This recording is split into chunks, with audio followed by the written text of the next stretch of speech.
रोज़ की तरह लेकिन ब्लॉग में सबका हार्दिक स्वागत है।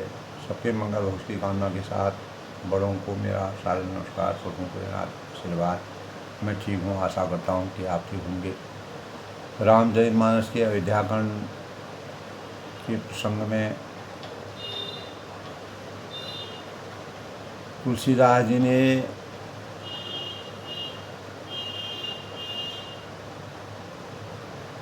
आज के प्रसंग में एक तरफ जहाँ भरत जी के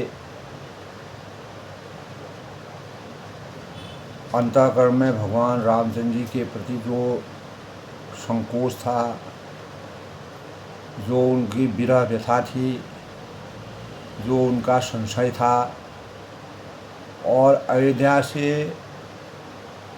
प्रस्थान करने के बाद वह चित्रकूट पहुँचते हैं तो वह किस प्रकार से भाव विभोर हो जाते हैं।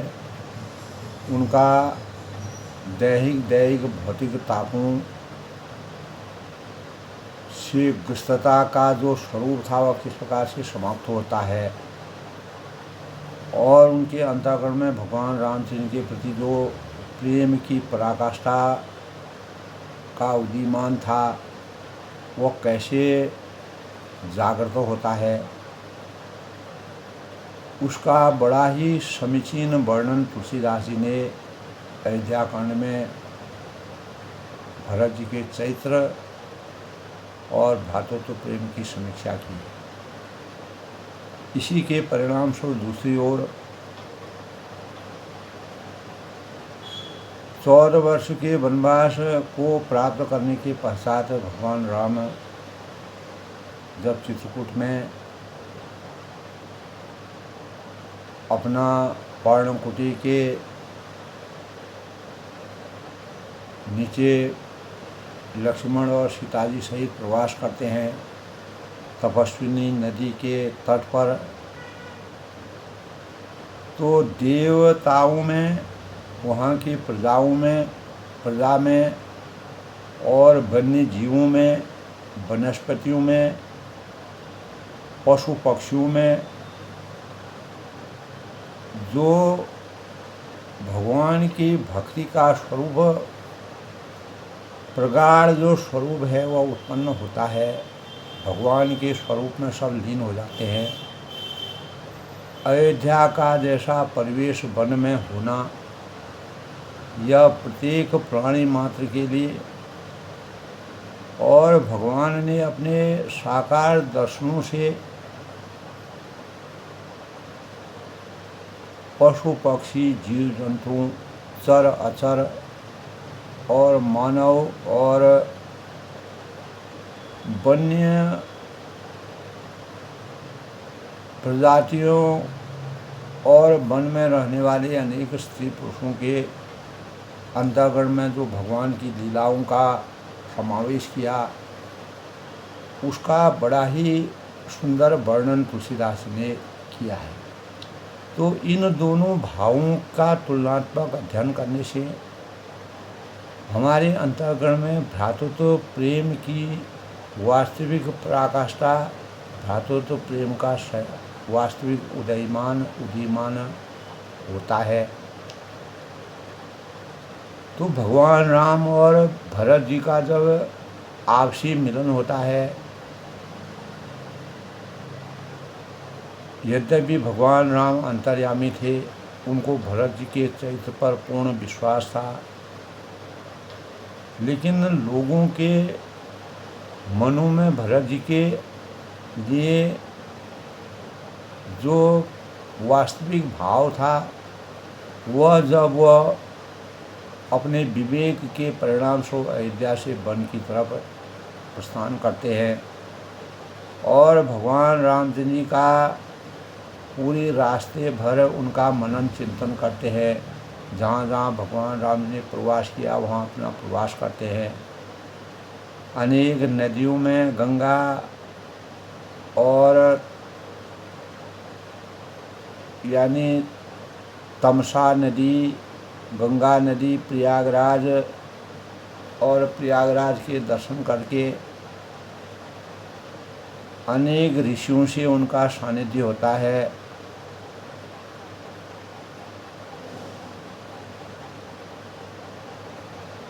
और केवटराज निषाद की सहायता से जैसे वह वन के मार्ग को भगवान की कृपा से वन का मार्ग इस प्रकार से उनके लिए सरल और सहज बनता है, उसका वर्णन तुलसीदास ने बड़े ही अभूतपूर्व ढंग से किया है, जो अकल्पनीय है और हमेशा के लिए मानव चेतना को जगाने वाला है।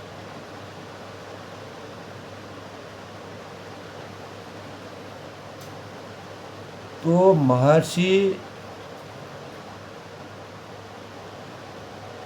अनेक प्रकार के महर्षियों से उनका सानिध्य होता है।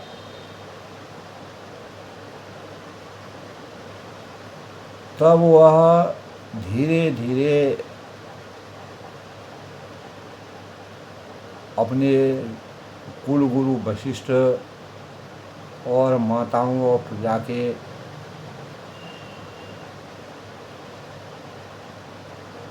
साथ जो है भगवान रामचंद्र जी चित्रकूट में पहुँचते हैं। तब तुलसीदास ने वर्णन किया है कि मिली सप्रेम रिपुसूद नहीं, केवट प्रटे भेट हूँ राम, भूरि भाए भेटे भरत और लक्ष्मण करत अपना।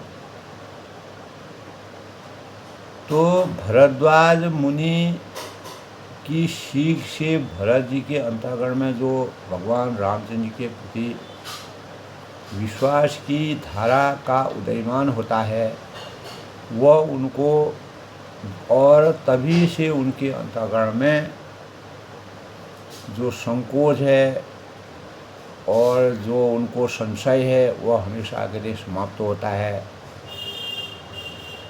तो कल के प्रसंग में दोस्तों श्री रामचंद्र जी प्रेम के साथ शत्रुघ्न और भरत जी से मिलकर तब केवट निषाद से सप्रेम मिलते हैं, क्योंकि भरत जी सेना सहित जो है चित्रकूट तपस्विनी नदी के तट पर पहुँचते हैं।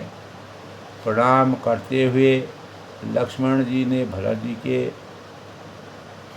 जी बड़े ही प्रेम से वह मिलते हैं और लक्ष्मण जी के अंतःकरण में जो संशय होता है, जो संकोच होता है भरत जी के बारे में जो वह सोच रहे थे, तो भरत निष्कंटक राज्य करना चाहते हैं, इसलिए वह वन में पूरी प्रजा और चतुरंगिनी सेना के साथ विराजमान हैं। तो भगवान रामचंद्र जी को भरत जी के ऊपर पूर्ण विश्वास था। उन्होंने धैर्य धारण करके, भरत धैर्य के प्रतीक माने जाते हैं, समुद्र के समान गहरे भगवान रामचंद्र जी को अपार विश्वास है। तो इसी के अनुक्रम तो कहा है कि सुंदर मुनि मंडली के बीच में सीता जी और रघुकुल चंद्र श्री रामचंद्र जी ऐसे सुशोभित हो रहे हैं मानो ज्ञान की सभा में साक्षात भक्ति और सच्चिदानंद शरीर धारण करके विराजमान है। तो तब कहा है सानुज सखा समेत मगन मन, बिसरे हर्ष सुख दुख मन गन, पाय नाथ कही पाए गोसाई, भूतल परे लकुट की लाई। तो छोटे भाई शत्रुघ्न और सखा निषाद राज समेत भरत जी का मन प्रेम में मग्न हो रहा है। भगवान राम जी के निकट पहुँचते हैं। हर्ष, एक तरफ हर्ष है, दूसरी तरफ शोक है, एक तरफ सुख है, दूसरी तरफ दुख है। दुख इस बात का है कि भगवान राम को मैंने कितना कष्ट पहुंचाया था और मेरे ही कारण भगवान राम को 14 साल का वनवास जाना पड़ा। अनेक प्रकार के वन की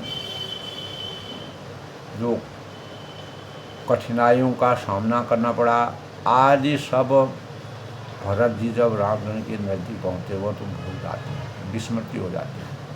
तो वह कहते हैं कि हे नाथ, पाय नाथ कहे पाए गुसाई, रक्षा कीजिए, हे गुसाई रक्षा कीजिए। ऐसा कहकर वे पृथ्वी पर दंड की तरह गिर पड़ते हैं। बचन सप्रेम लखन पहचाने, करत प्रणाम भरत ये जाने, बंधु स्नेह सरस ये गोरा, उत साहिब सेवा वस गोरा। तो प्रेम भरे बचनों से लक्ष्मण जी ने पहचान लिया और मन में जान लिया, अंतःकरण में जान लिया कि भरत जी प्रणाम कर रहे हैं दूर से ही, और वे श्री रामचंद्र जी की ओर मुँह किए खड़े हैं और भरत जी पीठ पीछे से थे और इससे उन्होंने देखा नहीं। अब इस ओर तो भाई भरत जी का सरस रसीला जो प्रेम है, स्वाभाविक प्रेम है, और उधर स्वामी रामचंद्र जी की सेवा के प्रबल परवशता है। तो ऐसा दृश्य का वर्णन जो तुलसीदास जी ने अयोध्या कांड में भरत और रामचंद्र के मिलन का किया है। मिल न जाए नहीं कुदरत बनई, सुकबि लखन मन की गति बनई, रहे राख सेवा पर भारू, चढ़ी चंग जनु खेत खिला। यानी न तो क्षण भर के लिए ही भी सेवा के पृथक होकर मिलने ही बनता है, और न प्रेम बस छोड़ते ही बनता है, उपेक्षा करते ही बनता है। कोई श्रेष्ठ कवि ही लक्ष्मण जी के चित्त को इस गति और दुविधा का वर्णन जो लक्ष्मण जी के अंतर्गत में दुविधा होती है, वर्णन तुलसीदास ने किया है। कोई भी उसका वर्णन नहीं कर सकता है। वे सेवा भार रखकर रह गए और सेवा को ही विशेष महत्वपूर्ण समझकर उसी में लगे रहे, और मानो चढ़ी हुई पतंग को खिलाड़ी, पतंग जो उड़ाने वाला होता है वह खींच रहा। तो लक्ष्मण जी के अंतःकरण में इस प्रकार के भावों का प्रवेश हो रहा है। कहत सप्रेम नाय महिमा था, भरत प्रणाम करी रघुनाथा, उठे राम सुनि प्रेम अधीरा, कहूँ पट कहूँ निसंग धन तेरा। तो लक्ष्मण जी ने प्रेम सहित पृथ्वी पर मस्तक नवाकर कहा, प्रणाम करते हुए कहा, हे रघुनाथ जी, भरत जी प्रणाम कर रहे हैं। और यह सुनते ही श्री रघुनाथ ने प्रेम में अधीर होकर उठे और उन्हें उनके वस्त्र गिर गए, जो परिधान उन्होंने बतकल वस्त्र पहने थे, कहीं तरकस, कहीं धनुष, कहीं बाण उनका इधर उधर पड़ गया। तो कृपा निधान श्री रामचंद्र ने उनको जबरदस्ती उठाकर हृदय से लगाया, और भरत जी और श्री रामचंद्र जी के मिलने की रीति को देखकर सब अपनी अपनी श्रुति को भूल गए। तुलसीदास ने भरत और राम मिलन के जो भावों का चित्रण किया है वह अकल्पनीय है। तो मिलन प्रीति किमि जाय बखानी, कवि कुल अगम कर्म मन बानी, परम प्रेम पूरन दो भाई, मन बुद्धि चित अहमित बिसराई। यानी मिलन की प्रीति कैसे बखानी जाए, कैसे उसका वर्णन किया, यह तो कवि कुल के लिए कर्म मन वाणी तीनों से अगम है। दोनों भाई भरत जी और श्री राम जी मन बुद्धि चित्त और अहंकार को भुलाकर परम प्रेम से पूर्ण हो रहे हैं। और कहिए उस श्रेष्ठ प्रेम को कौन प्रकट कर सकता है। कवि की बुद्धि किसकी छाया का अनुसरण करे, तो कवि को तो अक्षर और अर्थ का सच्चा बल है। यानी नट ताल की गति के अनुसार ही नाचता है। जिस प्रकार की आवाज़ होती है, जिस प्रकार की धुन होती है, उसी प्रकार नट नाचता है।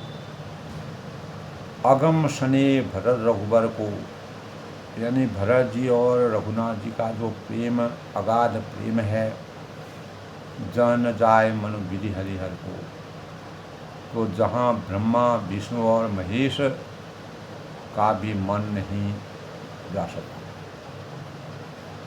सो में कुमति कहा कि माटी, उस प्रेम को मैं, तुलसीदास जी कहते हैं, मैं बुद्धिहीन खराब बुद्धि वाला किस प्रकार से उसका वास्तविक, उस दृश्य का वास्तविक वर्णन कर सकूं। बाज सुराग की गांडर तांती, भला गांडर की तांत से भी कभी सुंदर राग उत्पन्न हो सकता है, वो बच सकता है। तो भगवान राम और भरत जी के जो वास्तविक प्रेम का सौहार्द है, उसका जो वर्णन तुलसीदास ने कहा किया है। भरत और श्री राम जी के मिलने का जो ढंग है, तरीका है, जो उस समय का आत्मा और परमात्मा दशा मिलन है, को देखकर देवता भी भयभीत हुए और उनकी धुकधुकी बजने लगी, उनके हृदय धड़कने लगे। और देवगुरु बृहस्पति ने समझाया सबको, तब कहीं हुए मूर्ख चेते और फूल बरसाकर प्रशंसा करने लगे। क्योंकि इंद्र यानी देवराज इंद्र को अगर राम भरत जी के साथ अगर अयोध्या लौट जाते हैं, तो उसका फल उनको भोगना पड़ेगा, उनको दुविधा होगी, परेशानी होगी, अपने जीवन से परेशान हो जाएंगे। तो बृहस्पति देव ने सबको समझाया बुझाया। फिर रामचंद्र के प्रेम के साथ शत्रुघ्न से मिलकर जब भरत जी से मिलन पूरा हुआ, तब शत्रुघ्न से भगवान राम मिले और निषाद राज से मिलकर के निषाद राज ने उनको प्रणाम करते हुए लक्ष्मण जी और भरत जी बड़े ही प्रेम से आपस में मिलते हैं, एक दूसरे के साक्षात दर्शन करते हैं। तो इस प्रकार कल के प्रसंग की बात थी दोस्तों। भेतऊँ लखन ललक लघु भाई, बहुरी निषाद दीन रुलाई। तब लक्ष्मण जी ललक कर, यानी बड़ी उमंग के साथ, मनोहरता के साथ और भ्रातृत्व प्रेम की पराकाष्ठा के साथ बहुरी निषाद दीन रुलाई छोटे भाई शत्रुघ्न से मिले और फिर उन्होंने निषाद राज से को हृदय से लगाया। पुनि मुनिगण दुहूँ भाई न बंदे।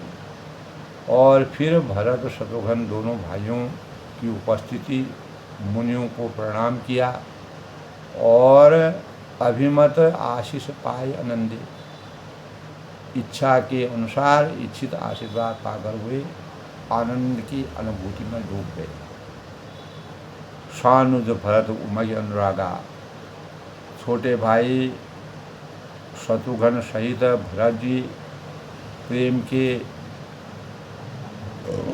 प्रेम से उमग कर प्रेम से पुलकायमान होकर सीता जी के चरणों में धरि सिय पद परंपरागा, सीता जी के चरण कमलों के रज पर सिर धारण कर बार बार प्रणाम करने लगे। पुण्य पुण्य करत प्रणाम उठाए और सीता जी ने उन्हें उठाकर उनके सिर को अपने कर कमलों से स्पर्श कर सिर पर हाथ फेरकर दोनों को वहाँ पर बैठाया। सिर कर कमल परश बैठाए, शीय आशीष दीन मन माए। तो सीता जी के मन ही मन में आशीर्वाद दिया। मगन स्नेह देव सुध नाही, और क्योंकि वे स्नेह में मग्न थीं, उन्हें देह की सुधबुद्धि नहीं रही। सब विधि सानुकूल लखी सीता जी को सब प्रकार से अपने अनुकूल देखकर भय निषोध उर अपहर बीता। भरत जी सोच रहित हो गए। किसी प्रकार का संशय और सोच उनके अंतःकरण में नहीं रहा और उनके हृदय का कल्पित भय जो है वह हमेशा के लिए समाप्त हो गया। को किसु कहो न को किसु पूछो। उस समय न तो कोई कुछ कहता है, प्रेम की धारा का प्रवाह हुआ है, और न कोई कुछ पूछता है। प्रेम भरा मन निज गति पूछा, मन प्रेम से परिपूर्ण हो जाता है। ते अवसर केवल धीरज धरी, वह अपनी गति से यानी मन प्रेम से परिपूर्ण है और वह अपनी गति से खाली है, अर्थात संकल्प विकल्प और चावल्य से शून्य है। सब विवेकहीन हो गए हैं, भगवान की भक्ति में लीन हो गए हैं। जोरी पान बिंदा प्रणाम करी। उस अवसर पर केवट जो है निषादराज धीरज धर और हाथ जोड़कर प्रणाम करके विनती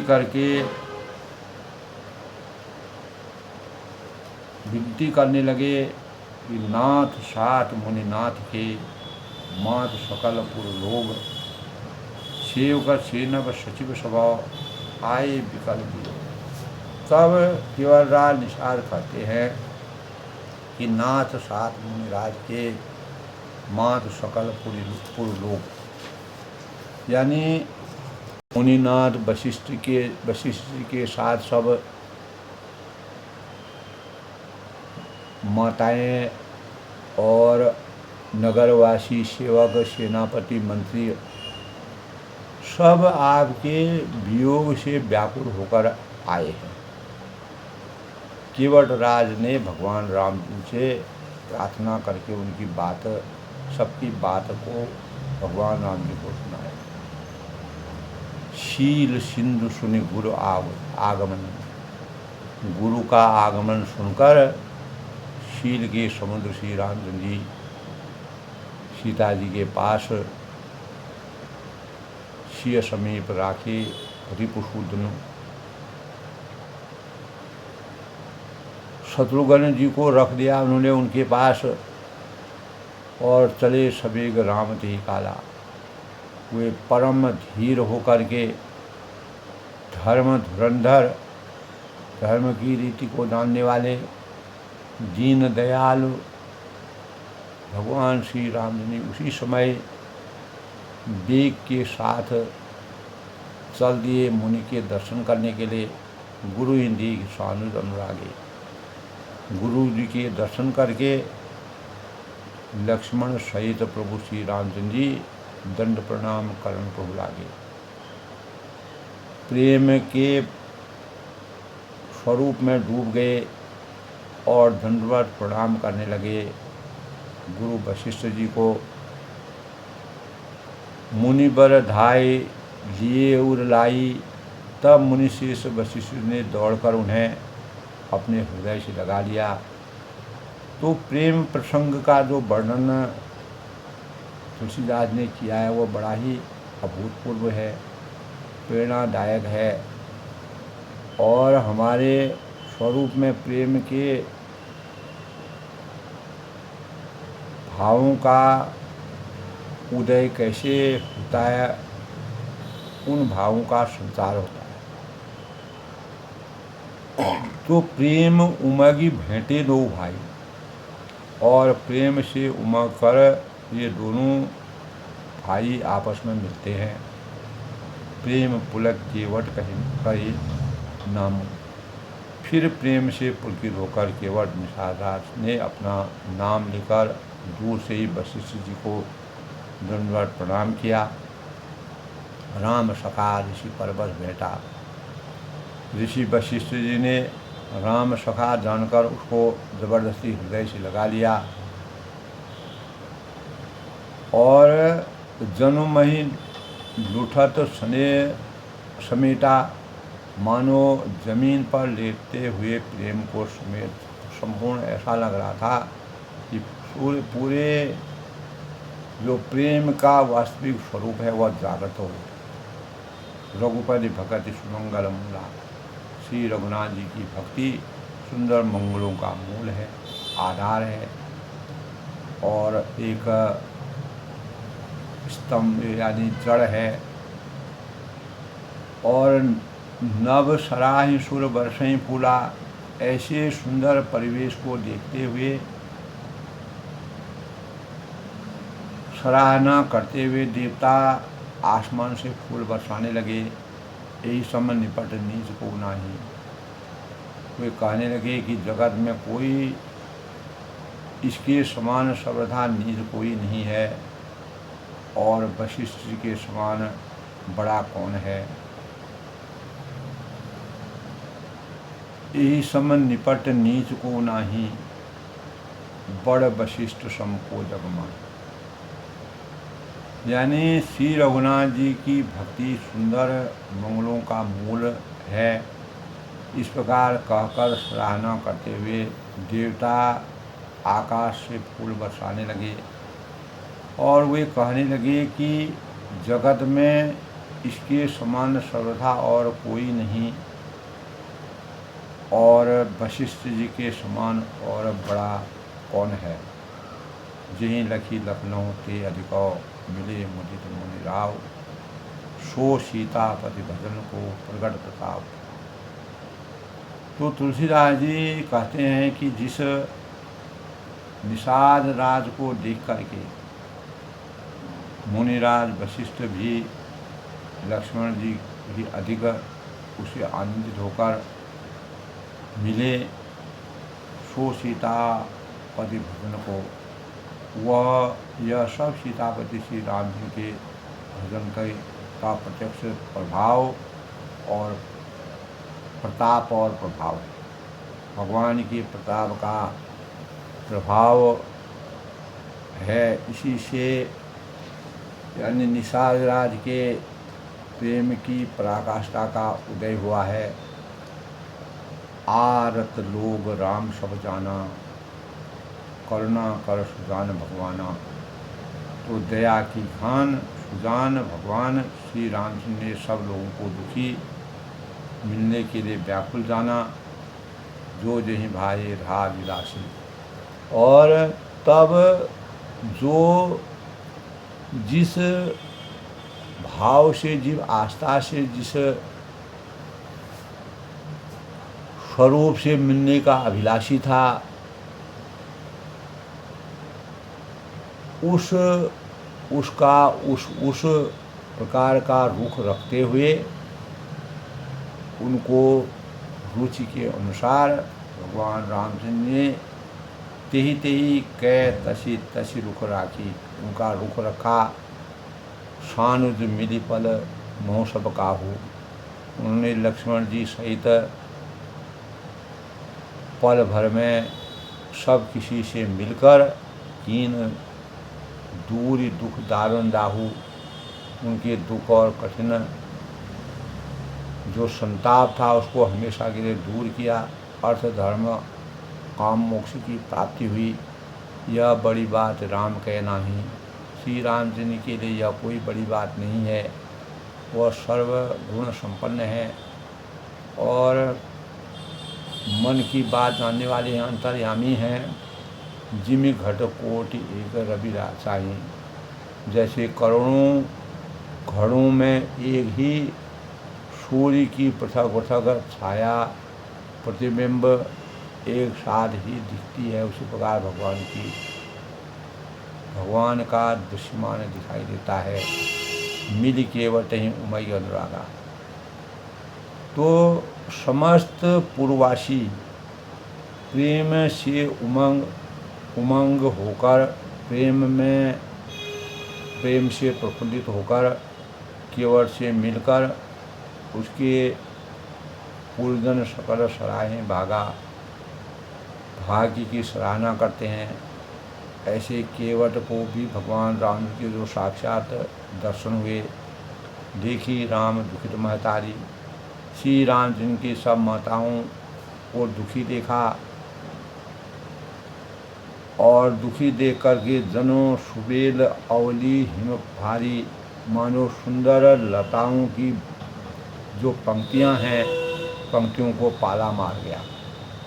तो लताओं की पंक्तियों में अगर पाला मार जाता है वो मुरझा जाती हैं, सूखने लगती हैं। उसी बार माताओं को एक लाइन में देखते हैं तो वह ऐसी लग रही हैं कि मानो उनको कोई पंक्तियों में उनको मानो बहुत ही दुखी स्वरूप उनका देखा। प्रथम राम भेंटी के कई, सबसे पहले मर्यादा पुरुषोत्तम भगवान राम जी ने कैकेयी माता को से मुलाकात की, भेंट की, क्योंकि उन्होंने ही उनको वरदान दिया था बन जाने का।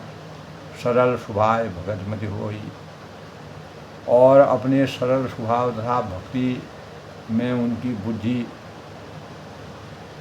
बुद्धि को तर कर दिया। उनकी बुद्धि में जो भगवान के प्रति जो भाव थे उनसे उनकी बुद्धि में हृदय परिवर्तन कर दिया। पग परिकीन प्रबोल बहुल, फिर चरणों में गिरकर काल कर्म और विधाता के सिर दोष मढ़कर उन्होंने कहा कि होए सोई जो विधि रचना। श्री राम जी ने उनको सांत्वना दी, उनको ढाढ़स दिया, उनके मन को मनाने का प्रयास किया। तो एक माता के द्वारा दिए गए वरदान, 14 वर्ष के वनवास के वरदान के परिणाम स्वरूप भगवान राम जी उन्हीं से सबसे पहले मिलते हैं, उनका आशीर्वाद प्राप्त करते हैं और विधाता की रचना के अनुसार सब कुछ होता है। वास्तव में भगवान रामचंद्र जी मर्यादा पुरुषोत्तम थे।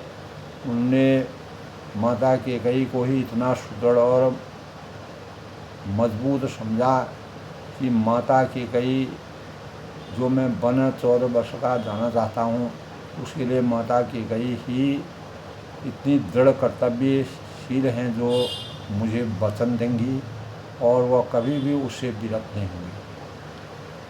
तो रामचरितमानस में दोस्तों कैकेयी के द्वारा दिए गए वरदान के लिए भगवान राम ने कैकेयी से आराधना की थी और वह उनके गुप्त भावों की समीक्षा थी।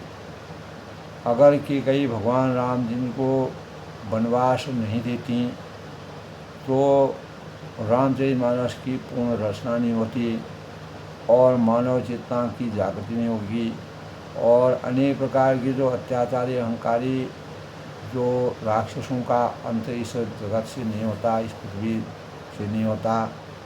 तो माँ कैकेयी का ही वह आशीर्वाद था। वह बात केवल माँ कैकेयी और रामचंद्र को ही मालूम था, वह और किसी को भी भिज्ञ कोई भी नहीं था।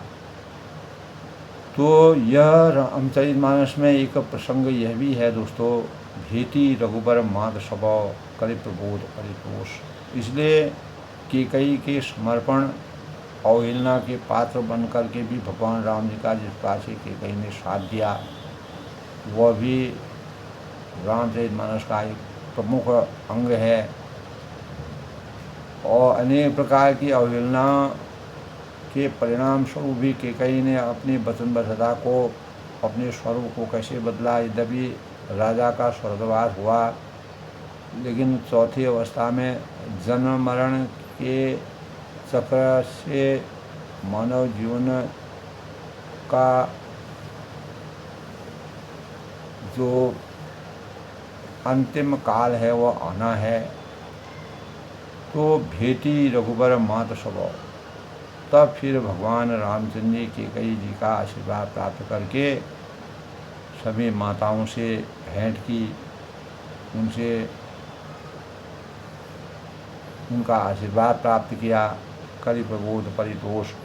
उन्होंने सबको समझा बुझाकर संतोष कराया कि हे माता, अम्ब ईश अधीन जगु काहु न देख दोष। इस संसार में ईश्वर के अधीन पूरा संसार दृश्यमान है, पूरे संसार की रचना होती है।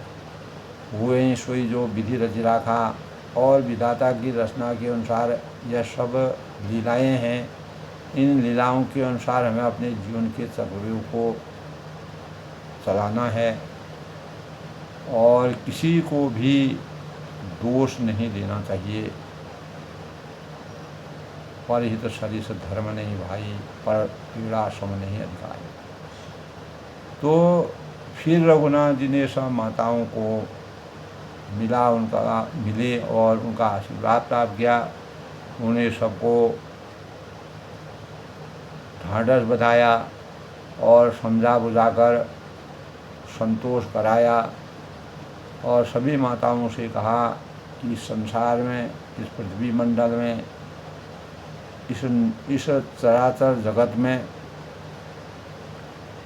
ईश्वर के अधीन सब कुछ है। परमात्मा के अनुसार ही इस सृष्टि की रचना होती है। अच्छाई और बुराई यहाँ होती हैं। किसी को भी किसी प्रकार के लिए दोष नहीं देना चाहिए, दोषारोपित नहीं करना चाहिए। इस प्रकार भगवान रामचंद्र जी अपने स्वरूप से कैसे मानव चेतना को जगाने का प्रयास किया, और यह भरत और रामचंद्र के प्रेम की लीला का सबसे बड़ा स्वरूप है। और सबको आनंदित करके सबके उज्ज्वल जीवन की कामना भगवान रामचंद्र की तुलसीदास ने इस प्रकार का वर्णन किया है। आज के प्रसंग में दोस्तों, भगवान राम जी माताओं को किस प्रकार से प्रतिबद्धता की और विधि के विधान के अनुसार अपने कर्तव्यों का निर्वहन करना प्रत्येक मानव का मूल स्वरूप है। उसी से हम जन्म लेकर के अपने जीवन का निर्वहन करते हैं, अपने कर्तव्यों का पालन करते हैं। इसीलिए हर व्यक्ति का अपना कर्तव्य होता है, उसको अपने कर्तव्यों के अनुरूप कार्य करने चाहिए, उस पर प्रतिबद्धता होनी चाहिए, उसको निष्ठा के साथ करना चाहिए। तभी भगवान के वास्तविक स्वरूप का हम दर्शन कर सकते हैं। सबके मंगल भविष्य की कामना के साथ अपनी वाणी को विराम देता हूँ। कल फिर आगे के प्रसंग की समीक्षा होगी। तब तक के लिए सबका अभिनंदन, सबका स्वागत। जय श्री राम।